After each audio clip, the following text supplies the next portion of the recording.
So today we are going to start chapter number 10 straight line class 11th। तो straight line अभी आपने class 10th में एक chapter पढ़ा था लीनियर इक्वेशंस इन टू वेरिएबल। वहां पर आपने ग्राफ्स बनाए थे जैसे 2x plus 3y equal to 6। अगर मैं इसका ग्राफ बनाऊं 9th 10th में आपने काफी क्वेश्चंस किए थे इस टाइप के। वहां पर हम क्या करते थे, ऐसे एक टेबल बनाते थे और पॉइंट्स लेकर के, जैसे हमने कोई भी पॉइंट दिया उसके कोरस्पोंडिंग y की वैल्यूज आती थी और उसे हम कार्टेशियन प्लेन पर प्लॉट करते थे इस तरह से, और फिर ये स्ट्रेट लाइन हम ड्रॉ करते थे। तो अभी हम क्या करेंगे इस चैप्टर में कि ये तो हमारे पास स्ट्रेट लाइन की इक्वेशंस गिवन थी जिसको हमने प्रॉपर कोऑर्डिनेट्स लेकर के उसे हमने ड्रॉ किया। अभी हमें क्या करना है, हमें स्ट्रेट लाइंस की इक्वेशंस निकालनी है। जैसे मान लीजिए कोई लाइन की इक्वेशन ये है, सॉरी कोई लाइन का ग्राफ ये है, तो इसकी इक्वेशन क्या होगी। जैसे मान लीजिए हमने ये लाइन ड्रॉ की, इसकी इक्वेशन क्या होगी। वैसे स्ट्रेट लाइन की जो फॉर्म होती है वो होती है ax plus by plus c equal to 0। इसी फॉर्म में आती है where a b c is are the coefficients and c is a constant term. तो यहां पर बेसिकली क्या है कि हमें यहां पर इक्वेशंस निकालनी है स्ट्रेट लाइन की। तो जो हमारे पास यहां हमें जो पढ़ना है यहां पर how to find equation of a line, तो कुछ उसका इंट्रोडक्शन है। तो जैसे कि हमने क्लास 11th में भी हमारे पास चैप्टर था ज्योमेट्री, जहां पर हमने कुछ फॉर्मूले पढ़े थे, उनका थोड़ा सा रिवीजन देख लेते हैं। जैसे डिस्टेंस फॉर्मूला था हमारे पास,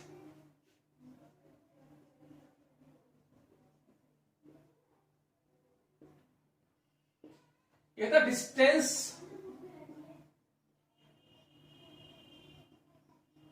between two points x1 y1 and x2 y2। Basically जो हमारे पास क्लास 11th में जो चैप्टर है स्ट्रेट लाइन, ये 2 डायमेंशनल है, मींस 2D। तो ये जैसे मैंने आपको ये लाइन ड्रॉ की, तो ये 2 डायमेंशनल ज्योमेट्री में अगर मैं इसी लाइन को ऐसे ड्रॉ कर दूंगा तो ये हो जाएगी हमारे पास 3 डायमेंशनल में, जो कि हम क्लास 12th में पढ़ेंगे 3 डायमेंशनल ज्योमेट्री में। फिलहाल हमारे पास है distance between 2 points x1 y1 and x2 y2। ये सभी को पता है आपको। मान लीजिए एक पॉइंट हमारे पास A है x1 y1, एक पॉइंट है हमारे पास B x2 y2, और हमें इनके बीच की डिस्टेंस निकालनी है, मींस AB। ये होता है हमारे पास x2 माइनस x1 का स्क्वायर y2 माइनस y1 का स्क्वायर। ये सभी आप नोट करेंगे क्योंकि इन सब फॉर्मूलों का क्वेश्चंस के अंदर यूज है। तो ये आप सभी जितने भी फॉर्मूले में लिखाऊंगा सबको आप नोट करना। तो अब मान लीजिए हमारे पास A पॉइंट के कोऑर्डिनेट है 2 4 एंड B पॉइंट के कोऑर्डिनेट है हमारे पास 0 3, और हमें AB डिस्टेंस निकालनी है under root x2 minus x1 का square plus y2 minus y1 का स्क्वायर, जहां पर x1 y1 आप किसी को भी x1 y1 और किसी को भी x2 y2 ले सकते हैं। तो ये होगा 0 माइनस 2 स्क्वायर प्लस 3 माइनस 4 का होल स्क्वायर, ये आएगा 4 plus 1 equal to under root 5। तो ये हुआ हमारे पास ए बी 2 पॉइंट के बीच की डिस्टेंस। अगर हम इसका थोड़ा सा प्रूफ अगर देखें तो प्रूफ से क्या होता है कि हमें फॉर्मूले जल्दी आसानी से याद हो जाते हैं। मान लीजिए जैसे ये हमारे पास 2 डायमेंशनल ज्योमेट्री है। देखिए ये जो चैप्टर है हमारे पास, ये कोऑर्डिनेट ज्योमेट्री का पार्ट है, और जो हमने 9th 10th में जो ज्योमेट्री पढ़ी थी उसको बोलते हैं Euclidean geometry. Euclidean geometry means जहां पर हम सब सिर्फ बेसिक थ्योरम्स वगैरह पढ़ते हैं। जैसे हमने सर्कल से रिलेटेड चैप्टर किया था, उसमें कुछ थ्योरम्स थी, तो वो जो हम थ्योरम्स पढ़ते हैं, लेमास एक्सिमम्स पढ़ते हैं, वो सब हमारे पास यूक्लिडियन ज्योमेट्री होती है। अभी हमारे पास कोऑर्डिनेट ज्योमेट्री, जहां पर हमें इन सबके ग्राफ्स ड्रॉ करने होंगे और इनकी इक्वेशंस कैसे निकालते हैं। तो ये कोऑर्डिनेट ज्योमेट्री का पार्ट है। तो ये हमारे पास x एक्सिस है, ये y एक्सिस है। मान लीजिए ये 2 पॉइंट है हमारे पास A x1 y1, एक b पॉइंट है हमारे पास x2 y2, इन्हें ज्वाइन कर दीजिए। मुझे ए बी डिस्टेंस निकालनी है, तो यहां से हमने परपेंडिकुलर ड्रॉ किया, यहां से हमने परपेंडिकुलर ड्रॉ किया, इसको हमने मिला दिया। देखिए ये डिस्टेंस हमारे पास y1 है, ये x1 है, क्योंकि इस पॉइंट का कोऑर्डिनेट है x1 y1, तो ये डिस्टेंस हुई x1 और ये डिस्टेंस हुई हमारे पास y1।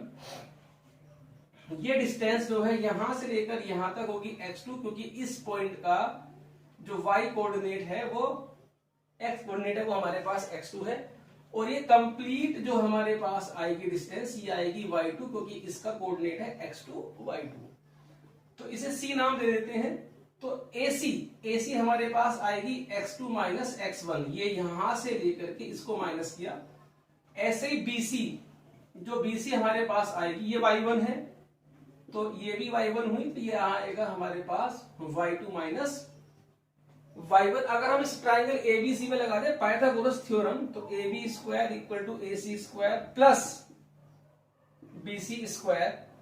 अब AC हमारे पास है x2 माइनस x1 का स्क्वायर, BC हमारे पास है y2 माइनस y1 का स्क्वायर, तो जो AB हमारे पास आएगा under root of x2 minus x1 square plus y2 minus y1 square. So इसको आप नोट करिए। नेक्स्ट है हमारे पास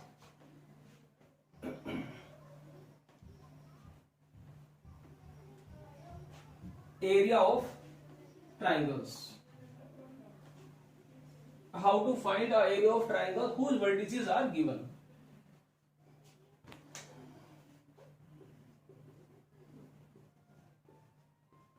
एरिया ऑफ ट्राइंगल, मान लीजिए हमारे पास एक ट्राइंगल है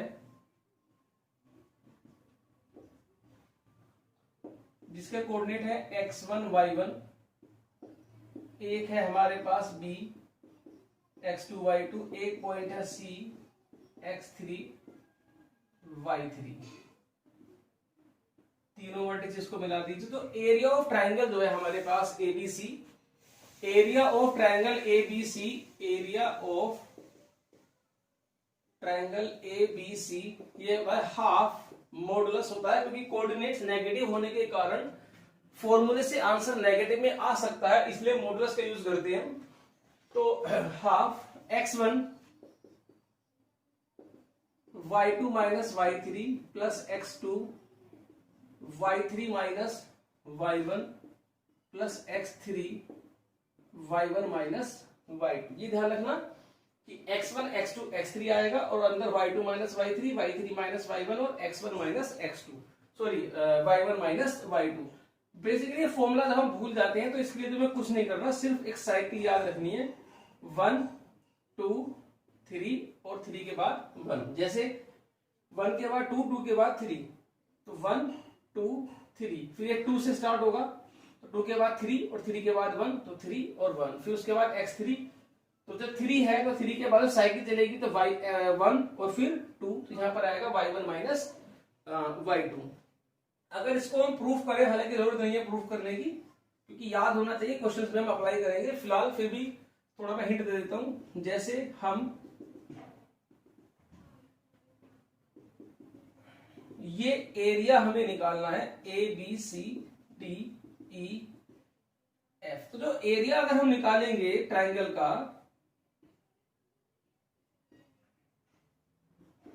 तो ये ट्रेपीजियम, ये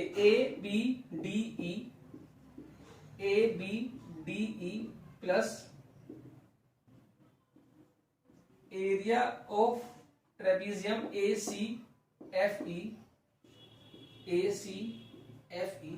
ये ट्रेपीजियम का एरिया प्लस किया, ये ट्रेपीजियम का एरिया प्लस किया, ये वाला जो नीचे ट्रेपीजियम बन रहा है इसको हम माइनस कर देंगे, minus area of trapezium BCFD।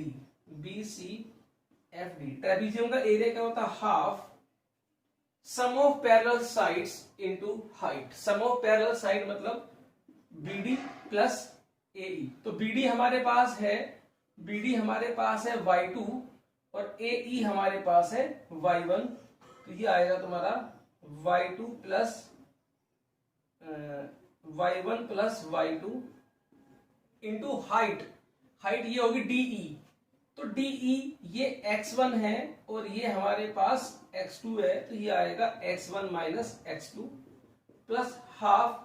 जब हम अब दूसरे वाले ट्रेपीजियम का एरिया निकालेंगे ACEF, तो sum of parallel side means y1 और ये हमारे पास है y3, तो y1 plus y3 into height, ये हाइट है इसकी, तो ये हाइट आएगी x3 माइनस x1, यहां से लेकर के यहां तक देखो ये हाइट है EF आएगी हमारी यहां से OF माइनस OE, तो OF हमारे पास है x3 और OE हमारे पास है x1, यहां से लेके यहां तक हमारे पास x1। ऐसे जो तीसरा वाला ट्रेपीजियम है हमारा हाफ BCFD, तो सम ऑफ पैरेलल साइड्स यहां पर आएगी y2 प्लस y3 इंटू ये DF निकालना है हमको, तो DF आएगा OF means x3 minus x2 और ये टोटल मॉडुलस के अंदर आएगा क्योंकि एरिया जब भी निकालते हैं मोड के अंदर। अब हाफ कॉमन लेके सबकी मल्टीप्लाई कर दीजिए, हाफ कॉमन लेने के बाद मल्टीप्लाई करके आपका ये वाला रिजल्ट निकल जाएगा। सो आप इसे सोल्व कर सकते हैं। सो वीडियो को पॉज करके नोट करिए। नेक्स्ट है हमारे पास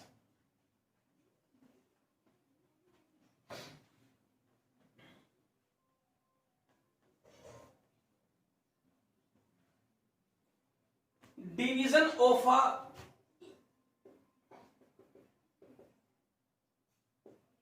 a line segment। इसमें हमारे पास दो डिवीजन होते हैं, इंटरनल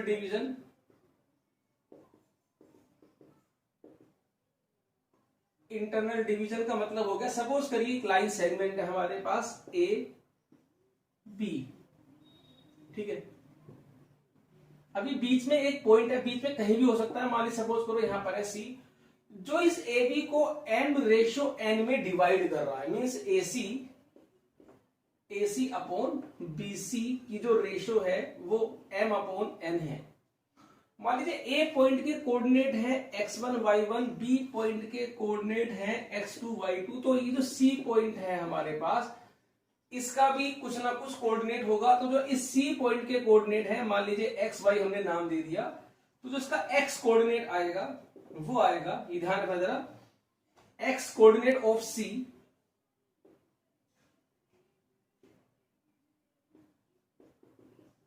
वो आएगा हमारे पास, इस फॉर्मूला याद रखना, mx2 प्लस nx1 मीन्स इस वाले नंबर के साथ इसका कोऑर्डिनेट और इस वाले के साथ इसका coordinate upon m plus n। ऐसे ही इसका जब हम निकालेंगे y कोऑर्डिनेट ऑफ C, तो C का y कोऑर्डिनेट हमारे पास आएगा m y2 n y1 upon m plus n। तो जो कोऑर्डिनेट हमारे पास आए C पॉइंट के, जो C पॉइंट के हमारे पास कोऑर्डिनेट आएंगे वो आएंगे mx2 nx1 plus m plus n my2 ny1 upon m plus n। एक होता है हमारे पास external division.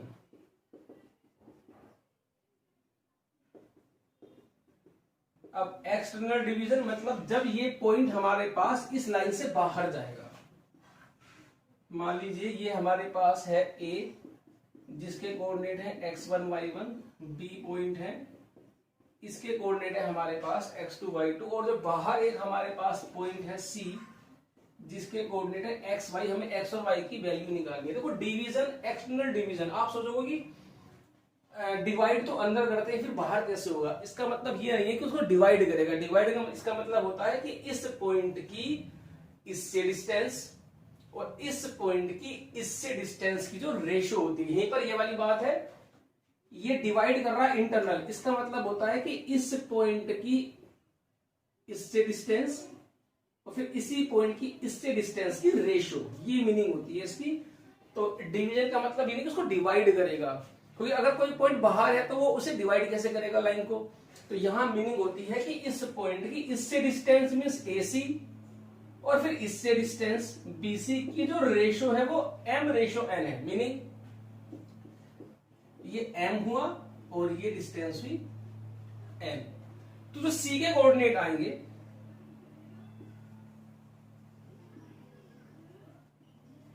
Coordinate of C, जो C पॉइंट के हमारे पास कोऑर्डिनेट आएंगे वो सेम यही होंगे, बिल्कुल सेम, बस बीच में माइनस का साइन आएगा।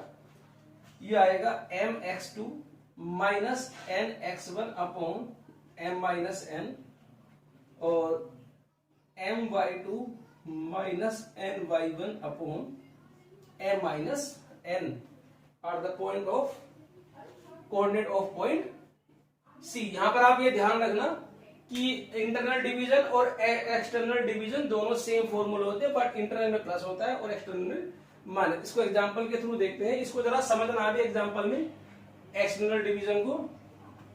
हालांकि फॉर्मूले सेम रहेंगे, कोई प्रॉब्लम नहीं है, बट थोड़ा सा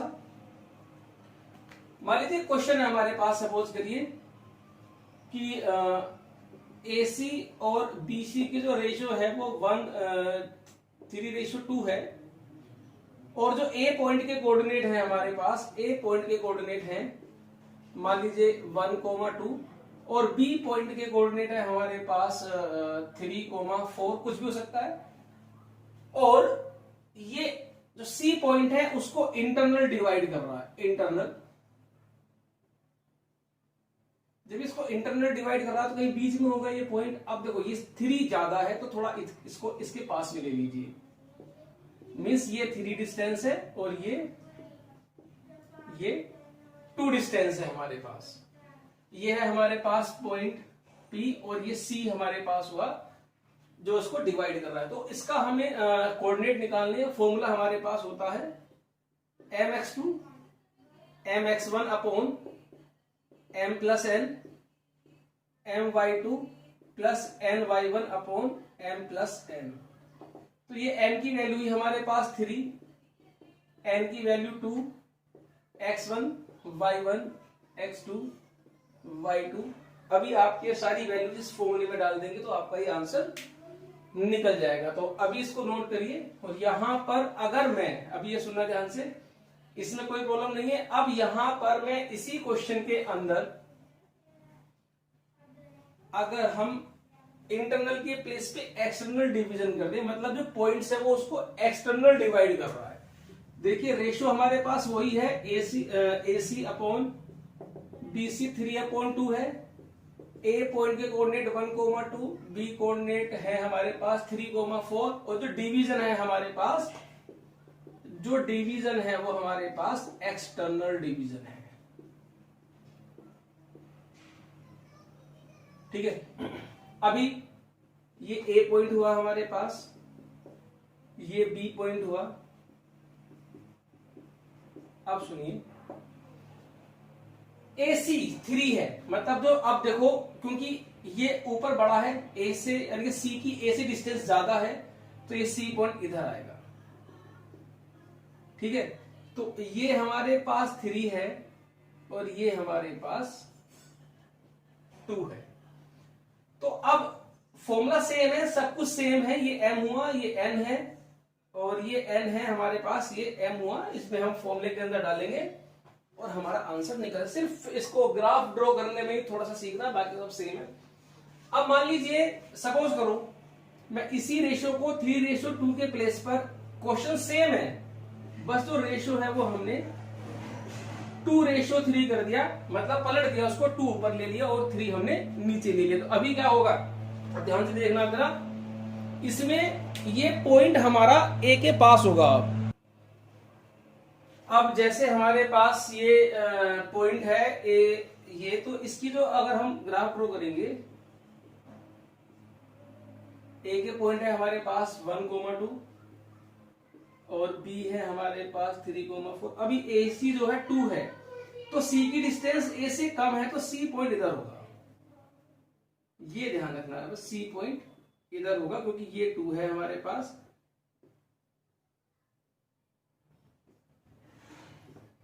और ये हमारे पास 3 है। तो बाकी फॉर्मूला सेम है, सब कुछ सेम है। आपको क्या करना है, ये m, ये ऊपर वाला m होता है, नीचे वाला n होता है। ये हमारे पास x1 y1 और दूसरा पॉइंट होता है x2 y2। भाई कोई प्रॉब्लम नहीं है, आप सब चीजें फॉर्मूले के अंदर डालोगे, सेम है। दोनों का तरीका सेम है, बस सिर्फ ये रहा कि एक में सी पॉइंट हमारा बी के पास में आएगा और एक में सी पॉइंट हमारा ए के नजदीक है, क्योंकि जो रेशियो है हमारी एसी वो बीसी से कम है। बाकी और कोई चीज नहीं है। आप वीडियो को पॉज करके इसे नोट करिए। तो स्टार्ट करते हैं। न्यू टॉपिक है हमारे पास स्ट्रेट लाइन का, जो हमारा फर्स्ट टॉपिक स्टार्ट होता है। अभी तक जो है हमने 10th क्लास का थोड़ा जो हमने अभी पढ़ा था वो 10th क्लास का ही डिवीजन था। स्टार्ट करते हैं स्लोप ऑफ अ लाइन। क्या होता है स्लोप? मान लीजिए हमारे पास कोई लाइन है जो एक्स एक्सिस की पॉजिटिव डायरेक्शन से थीटा एंगल बनाता है, वो भी एंटी क्लॉकवाइज। ध्यान रखना, जब ये है हमारे पास इस लाइन का इंक्लिनेशन मीन्स एंगल, तो जब कोई लाइन हमारे पास एक्स एक्सिस की पॉजिटिव डायरेक्शन से एंटी क्लॉकवाइज जो एंगल है ना, एंटी क्लॉकवाइज। पॉजिटिव डायरेक्शन तो ये भी है, क्योंकि इधर हमारे पास x पॉजिटिव होता है, इधर हमारे पास x नेगेटिव होता है, तो इसे हम बोलते हैं पॉजिटिव डायरेक्शन, इसको बोलते हैं नेगेटिव डायरेक्शन। तो पॉजिटिव मतलब x एक्सिस का जो पॉजिटिव पार्ट है उससे जो लाइन एंगल बनाएगी, नीचे वाला भी है ऊपर वाला भी है, और बट जो नीचे वाला एंगल है वो क्लॉकवाइज है हमारे पास, ठीक है। लेकिन बात चलती है एंटी क्लॉकवाइज। तो जब कोई लाइन x एक्सिस की पॉजिटिव डायरेक्शन से एंटी क्लॉकवाइज जो एंगल बनाती है उसका जो tan होता है, then theta is inclination of a line with positive direction of x axis, then जो उस एंगल का जो tan होता है, मतलब जो एंगल है उसका जो tan है, tan theta is called slope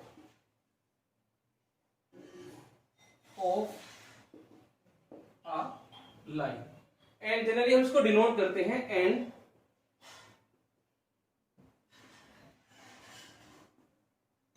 denoted by m। तो m equal to tan theta is slope of line. तो जो m is equal to tan theta है वो हमारी लाइन का स्लोप होता है। मान लीजिए लाइन हमारे पास, सपोज करिए जो लाइन की इक्वेशन है वो हमारे पास ये बनती है। तो जो लाइन है हमारे पास वो इस तरह से ड्रॉ हुई है, और एक्स एक्सिस की जो पॉजिटिव डायरेक्शन है हमारे पास ये है। अब ये जो एंगल आएगा, देखिए इसमें तो एक्यूट एंगल हमारा बना, और इसमें बनेगा हमारा ऑब्ट्यूज एंगल। तो ये जो एंगल है हमारे पास एंटी क्लॉकवाइज डायरेक्शन में एक्स एक्सिस की पॉजिटिव डायरेक्शन और एंटी क्लॉकवाइज जो एंगल बनेगा वो हमारे पास क्या होगा, उसका tan वो स्लोप होगा। Tangent of inclination of a line with positive direction of x axis is called slope of line. अब मान लीजिए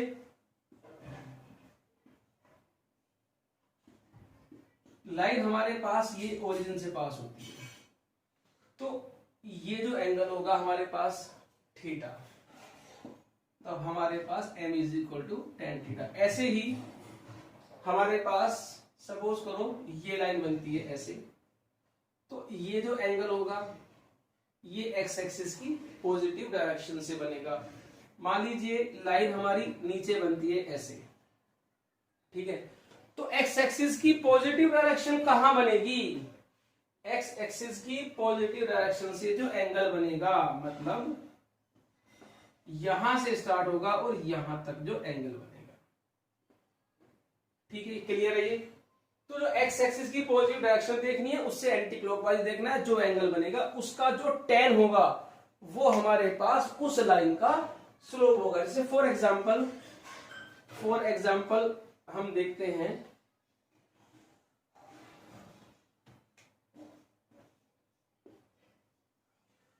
slope of line with theta is 60 degree, theta is 60 degree with positive direction, with positive direction of x axis। तो angle हमारे पास है theta, तो slope होगा इसका m इक्वल टू tan 60 और tan 60 की वैल्यू हमारे पास होती है √3। तो इस टाइप से हम किसी भी लाइन का स्लोप निकाल सकते हैं। So pause the video, note it down. Now next topic है हमारे पास slope of a line,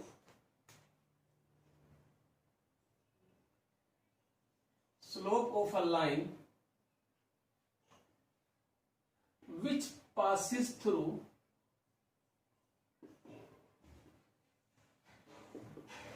two points x1 y1 and x2 y2। तो ये स्लोप निकालने का एक फॉर्मूला हमारे पास होता है m is equal to tan theta. अगर हमें एंगल पता है तो हम टेन थीटा से निकाल सकते हैं। अगर हमें एंगल नहीं पता उस लाइन का, लेकिन हमें उस लाइन पर दो पॉइंट्स पता है, तो उससे भी हम उस लाइन का स्लोप निकाल सकते हैं। जैसे x1 y1 है, ये x एक्सिस हुआ, ये y एक्सिस हुआ हमारे पास। मान लीजिए ये एक लाइन है, इसको पीछे, ये है हमारे पास x1 y1 और ये पॉइंट है हमारे पास x2 y2। सबसे पहले इस लाइन को हम पीछे बढ़ा देते हैं, ये हुआ हमारे पास थीटा, क्योंकि x एक्सिस की जो पॉजिटिव डायरेक्शन है उससे जो एंगल बनेगा उसका जो tan होगा वो स्लोप होगा। फिलहाल हमें एंगल तो स्लोप होगा tan थीटा। अभी हम यहां से हमने परपेंडिकुलर ड्रॉ किया, अब ये थीटा है तो ये भी थीटा होगा कोरस्पोंडिंग एंगल से। ये हमारे पास है x2, ये हमारे पास है x1, क्योंकि इसका कोऑर्डिनेट x1 है, इसका कोऑर्डिनेट x2 है, तो यहां से लेके यहां तक की डिस्टेंस x2। ये डिस्टेंस हमारे पास हुई y2, क्योंकि ये y2 तक जा रही है। ये डिस्टेंस y1 है तो ये भी y1 है, तो ये जो है हमारे पास डिस्टेंस आएगी y2 माइनस y1। इसे नाम दे दिया ABC। तो in triangle ABC, in triangle ABC tan theta क्या होगा, परपेंडिकुलर अपॉन बेस। ये डिस्टेंस हमारे पास x2 है, ये डिस्टेंस x1 है, तो ये डिस्टेंस आएगी x2 माइनस x1। तो जो tan थीटा है हमारे पास वो आएगा AC अपॉन BC। AC हमारे पास है y2 माइनस y1, BC हमारे पास है x2 माइनस x1, और tan थीटा किसके इक्वल है, m के। तो m इज इक्वल टू आया y2 minus y1 upon x2 minus x1। It means we can find the slope of a line which passes through two given points. Example देखते हैं इसका अगर example हम देखते हैं, find slope of a line, find slope of a line which passes through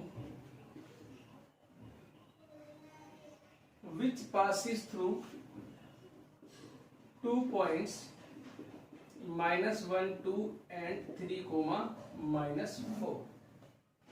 तो हमें slope निकालना है। फॉर्मूला हमारे पास है m इक्वल टू, ये पॉइंट है हमारे पास x1 y1, ये पॉइंट है हमारे पास x2 y2। अभी हम फॉर्मूले में डाल देंगे -4 -2 3 +1 -6 upon 4 equal to -3 upon 2 is the slope of this line. तो अभी स्लोप निकालने के हमारे पास दो फॉर्मूले हैं। देखिए, slope is the most important part of straight line. Without slope we can't find equation of a straight line.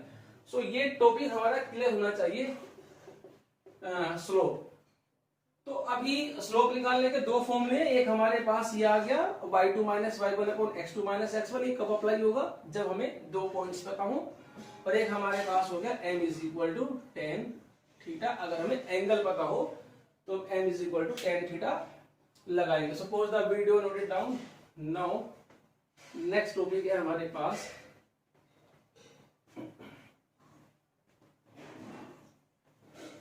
Relation निकालेंगे हम दो लाइंस के स्लोप के बीच में, relation between slope of two lines. सबसे मान लीजिए पहले हमारे पास इफ लाइंस आर पैरेलल, मान लीजिए दो लाइन है हमारे पास,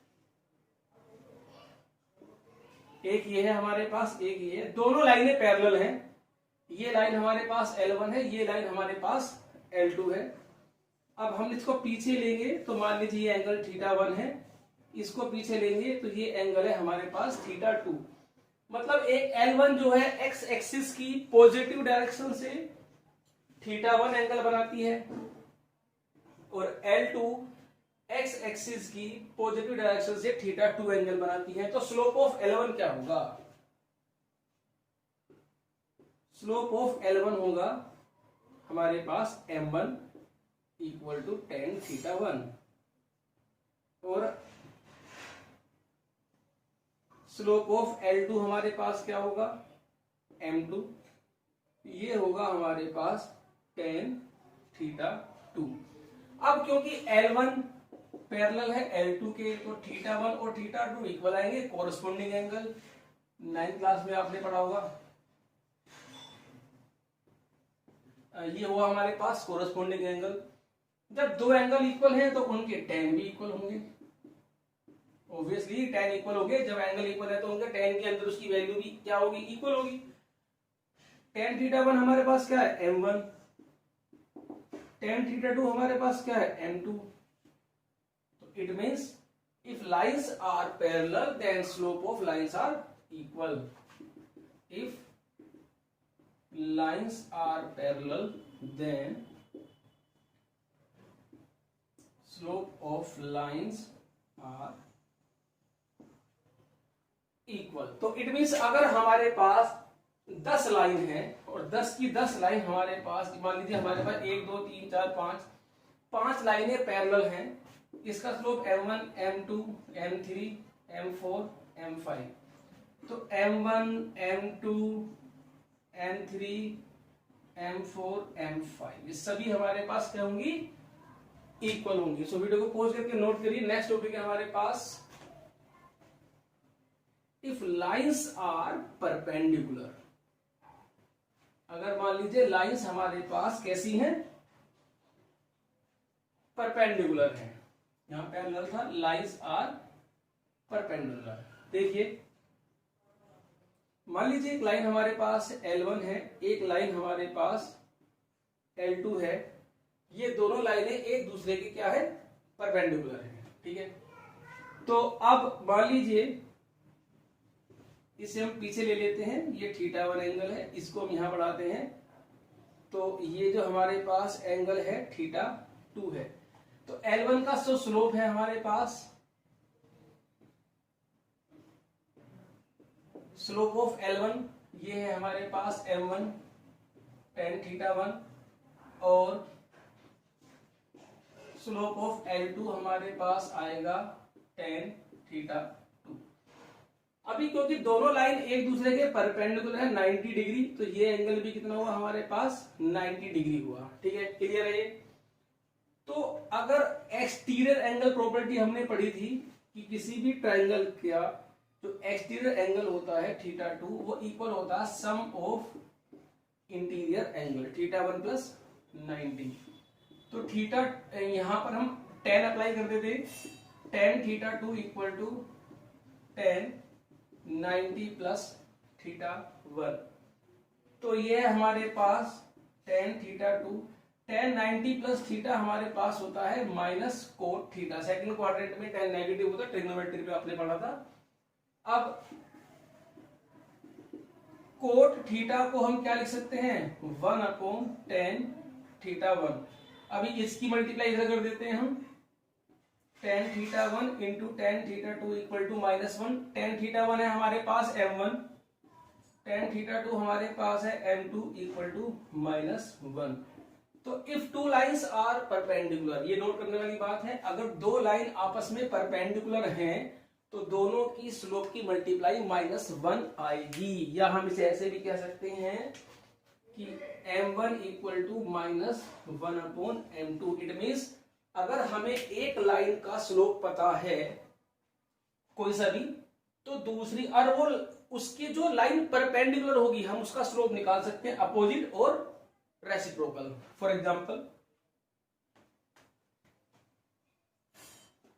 एग्जांपल है हमारे पास, मान लीजिए slope of a line is -1/2 -3/2, then slope of line which is perpendicular to given line। ये हमारे पास गिवन लाइन है, एक लाइन का स्लोप हमारे पास -3/2 है, एक दूसरी लाइन जो इसके परपेंडिकुलर है उसका स्लोप क्या होगा, तो डायरेक्ट लिख सकते हैं। स्लोप होगा दूसरी लाइन का, स्लोप ऑफ लाइन वो है माइनस, इसको पहले रेसिप्रोकल करिए 2/3 माइनस का प्लस कर दीजिए। अगर हम यहां पर भी पुट करेंगे, यहां पर 3/2 -3/2 पुट करेंगे, माइनस से माइनस कट जाएगा, कितना आएगा 2/3। तो इस तरह से हम स्लोप निकाल सकते हैं। इन सब चीजों के नोट्स बना लेना, ये काफी यूज होंगे जब हम अभी क्वेश्चन से स्टार्ट करेंगे, तो वहां हमें स्लोप निकालने के लिए काफी हेल्पफुल रहेंगे जो इतनी जो नोट्स पढ़ा। तो लास्ट टॉपिक है इसका अभी हमारे पास इस क्लास का, एंगल बिटवीन टू लाइंस। तो वीडियो को पॉज करके आप इसे नोट करिए।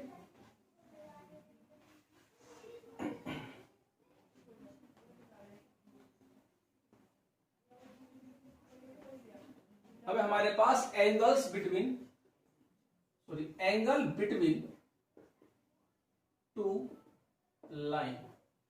देखिए दो लाइन के बीच में जो एंगल होता है, या तो एक तो ये होता है थीटा और एक ये होता है हमारे पास फाई, ठीक है।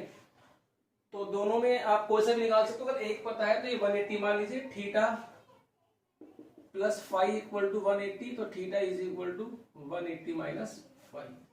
तो हमें क्या होता है, हमें ऑब्ट्यूज एंगल, एक्यूट एंगल जो होता है वो आंसर में लिखना होता है। तो अगर आपका आंसर ऑब्ट्यूज आया तो आप उसे 180 से माइनस करके एक्यूट एंगल लिख सकते हो। हालांकि हम फॉर्मूले के ऊपर मॉडुलस लगाएंगे, अब जो फॉर्मूला प्रूफ करेंगे तो ये वाली प्रॉब्लम नहीं आएगी। फिलहाल हम थीटा निकाल के दिखाते हैं आपको, है ना। तो फाई तो निकल जाएगा 180 माइनस थीटा से, पर theta is equal to 180 minus phi, तो phi is equal to 180 minus theta. तो इन दो लाइनों के बीच में ये L1 है, ये L2 है, तो ये भी दोनों के बीच में एंगल है और ये भी दोनों के बीच में एंगल है। तो फिलहाल अभी देखते हैं कैसे हम प्रूफ करते हैं इसको। मान लीजिए दो लाइनें हमारे पास ये हैं, इनके बीच में एंगल है हमारे पास थीटा। तो हमें ये थीटा निकालना है। कैसे निकलेगा थीटा, इसको हम पीछे एक्सटेंड करेंगे। मान लीजिए ये एंगल हमारे पास है α1, या कोई भी नाम आप दे सकते हो। इसको पीछे बढ़ाएंगे तो ये एंगल हमारे पास आएगा α2। हम ये बाहर वाला एंगल क्यों ले रहे हैं, क्योंकि positive direction of x axis and anti clockwise जो डायरेक्शन होती है, मींस ये एंटी क्लॉकवाइज डायरेक्शन एंगल है। तो अगर आप देखोगे ये लाइन L1 है, ये लाइन L2 है, तो स्लोप ऑफ L1 वो आएगा m1 tan α1, और स्लोप ऑफ L2 वो आएगा हमारे पास m2 इक्वल टू tan α2। क्योंकि मैंने आपको बताया था कि जो भी हमें एंगल पता होता है एक्स एक्सिस की पॉजिटिव डायरेक्शन से, उसका जो tan होता है वो स्लोप होता है। अब ये θ1 है, सॉरी ये थीटा यहाँ आएगा वर्टिकली अपोजिट। एक प्रॉपर्टी है हमारे पास एक्सटीरियर एंगल प्रॉपर्टी, वो आपने पढ़ी होगी 9th क्लास में। क्या है, ये जो ट्राइंगल है इसमें जो बाहर का एंगल है मींस α2, ये इक्वल आएगा α1 प्लस थीटा के। तो थीटा क्या आएगा यहां से α2 माइनस α1। tan अप्लाई कर देता हूं, tan equal to tan α2 minus α1, tan a minus b, tan a minus tan b upon 1 plus tan a tan b। tan α2 है हमारे पास m2 minus m1 upon 1 plus m1 m2 equal to tan theta. तो अभी अगर हम इसके ऊपर modulus लगा देंगे तो वो हमारा पॉजिटिव नेगेटिव वाला चक्कर है थीटा भाई वाला, वो हमारा दूर हो जाएगा। तो इस फॉर्मूले के ऊपर हम हमेशा मोड लगाएंगे क्योंकि हमें एक्यूट एंगल देना है। अगर ये नेगेटिव में आएगी वैल्यू तो ऑब्टयूज एंगल आ जाएगा। तो जो मैक्सिमम आंसर हमारे बुक्स में होते हैं वो एक्यूट एंगल में दिए होते हैं। मान लीजिए ये थीटा है और ये फाई है, मोड नहीं लगाओगे तो ये निकल सकता है, मोड लगाओगे तो ये वाला एंगल निकलेगा। तो अब ये क्वेश्चन देखते हैं इसके ऊपर। Find angle between two lines whose slopes are 1/2 and -1/3। तो एक को हमने नाम दे दिया m1, एक को नाम दे दिया हमने m2।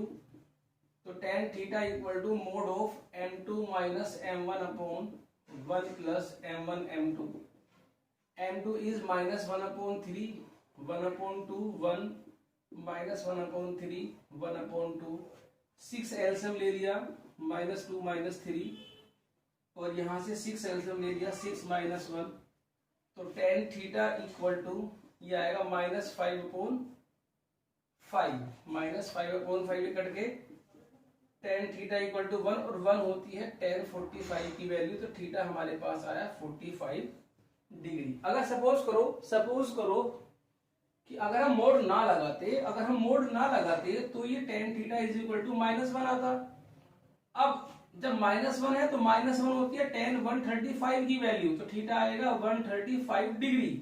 अब इन दोनों को अगर आप प्लस करके देखोगे तो 180 डिग्री आएगा। तो मोड लगाने से क्या होता है कि परफेक्ट आंसर निकल जाएगा। जो बुक पे आंसर होता है वो ये वाला दिया होगा, बस दोनों आंसर आपके सही हैं। तो वीडियो को पॉज करके आप ये नोट करिए, इस क्लास को ध्यान से देखिए। ये क्लास बेसिक है इस पूरे चैप्टर का। स्लोप आप इससे अच्छे से पढ़िए, फिर हम नेक्स्ट क्लास में स्टार्ट करेंगे exercise 10.1। So pause the video, note it down.